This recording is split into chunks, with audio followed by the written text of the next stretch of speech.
পড়ছে না মাছ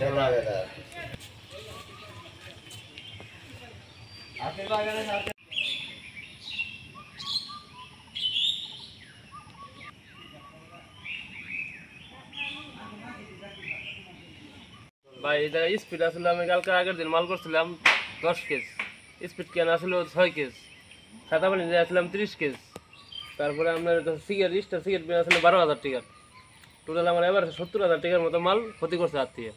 আর আমি তাদের কাছে ইজারা ধরে নিয়েছি 80,000 টাকা যা দেওয়ার পরে মনে হয় যে এই মালগুলা কালকে রাত্রে এসে সব ক্ষতি করছে করে থেকে গেছে গা। তাই আমি অনেক লেনদেন কর্মকর্তা আছে ওনার কাছে এই দাবিটা জানাইতেছি যে আমার মালের টাকাগুলা ঈদের আগে একটা সুন্দরভাবে দেয় যায়। কতগুলো হাতি আসছিল এখানে? 40 টাকা থেকে 42টা হাতি আসছিল। কয়টার দিকে? 11টার দিকটা। তাহলে আপনার মাল খাওয়া বাদে আর কি কি ক্ষতি করছে একটু আর এই বলবেন? ফ্রিজটা ক্ষতি করছে, পানির লাইন টাইন যা আছে সব নষ্ট করছে, কোনো আর কি মনে হয় কিছু নাই কি এবার সে 1 লাখ টাকার মতো আর কি লাগবে ক্ষতিপূরণ। তাহলে কয়টার সময় আসছিল? রাত 11টা, রাতের 11টা। এটা তাহলে ক্যান্টিন না? আপনি ক্যান্টিনের ইজারা? আপনার নাম কি? মোহাম্মদ তুলাস। আমার পিতার নাম আব্দুল বারেক। হাতি কি কি খাইছে? স্পিড খাইছে, তারপরে ক্যাং খাইছে, তারপরে আনের এই সাদা পানি খাইছে, তারপরে 7 আপ খাইছে, মজু খাইছে, তারপরে ফ্রিজ নষ্ট করে ভাঙ্গি হালাইছে, সিগারেট ছিল ওইটি ভাঙ্গি হালছে। এটা চকলেট চকলেট কি হাতি খাইছে? হ্যাঁ, চলকেটও পাড়ায় পুরাই নষ্ট করছে।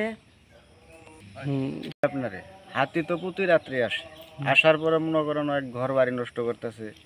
আর আজকে রাত্রে মনে করেন রাত 11টা আনুমানিক আর কি অনেক জিনিসপাতি ক্যান্টিনের নষ্ট করছে। হাতি প্রায় 40 থেকে 42টা হবে। আর মনে করেন দোকানটা তো অনেক কষ্ট করেই নিজেরা নিয়েছে, নেওয়ার পরে মনে করেন ঋণ টিন করে কিছু টাকা পয়সা দিয়ে মাল ডাল করছে, প্রায় লাখের মতো মাল হবে। এই মালটি মনে করেন এই মালটি ওনার দ্বারা তো আর সম্ভবই না এই মালটি করার জন্য, কারণ সামনে ঈদ, ঈদের জন্যই তো মালটি করছে। তাহলে এটা আপনারাই ভালো জানেন কি করবেন। মধুটিলা ইকো পার্কের একটা ক্যান্টিনে এটা আমি বর্তমানে ইজারাদার নেই, ইজারা নিয়ে হাইরা আমি একটা গরিব মানুষ, আমি বছরে এটা মনে হয় যে যাই আইরো এটা দিয়ে আমি চলি। এর মধ্যে ঈদের সামনে এই মালগলায় আমি উড়াইছি, আশা করছি যে ঈদ করবো এই মালগলা দিয়া। এটা গেছে রাখতে হাতিয়া হেরে মাল চল করবে ভাঙচুর করে, দোকানটা ভাঙচুর করে আর মালগলায় ক্ষতি করে আবার ঠিক আছে। এটা যতটুকু আপনারা সম্ভব আপনারা একটু দ্রুত এই জিনিসটা আবার দেখবেন। কতগুলো হাতি আসছিল? অনুমান 40-42টা আমরা গুনছি, রাস্তাতে দূরত্বে খারে গেলে রাস্তাতে খারে গেলে।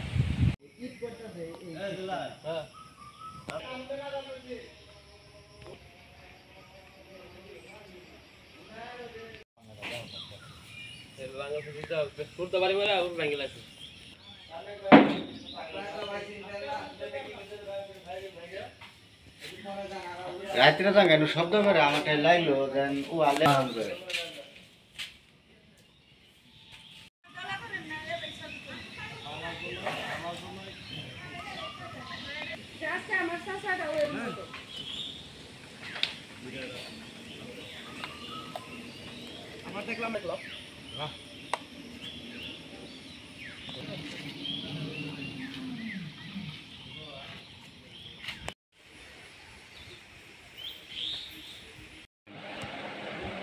এইটা গত রাত্রে প্রায় আনুমানিক 1টার দিকে আমাদের মধুটিলা ইকো পার্কের ভিতরে ক্যান্টিন, যেটা আমরা সাধারণত ইজারা দিয়ে রাখছি, এটা ইজারাদারের এটার ভিতরে কিছু মালামাল আছে, পানি, স্পিড, চকলেট, এই ধরনের ক্যান্টিনের খাবার জাতীয় কিছু মালামাল আছে। এটা তারা স্টক শাটার ভাঙছে, জানালা ভাঙছে, দরজা ভাঙছে, ভেঙে এটার ভিতরে বেশ এইসব মালামাল ক্ষতিগ্রস্ত করছে, নষ্ট করছে। তো ওদেরকে আমি সকালে এদেরকে বলে আসছি যে যাতে ছবি টবি ওঠে আবেদন দেয়, আবার নিয়ম মতে আবেদন দিলে সেটা তাদের ক্ষতিপূরণের দাবি করলে আমি সেটা যথাযথ কর্তৃপক্ষের মাধ্যমে সেটা আমি তাদের আবেদনটা আমি যত পৌঁছায় দেব, যাতে তারা ক্ষতিপূরণটা পায় আর কি।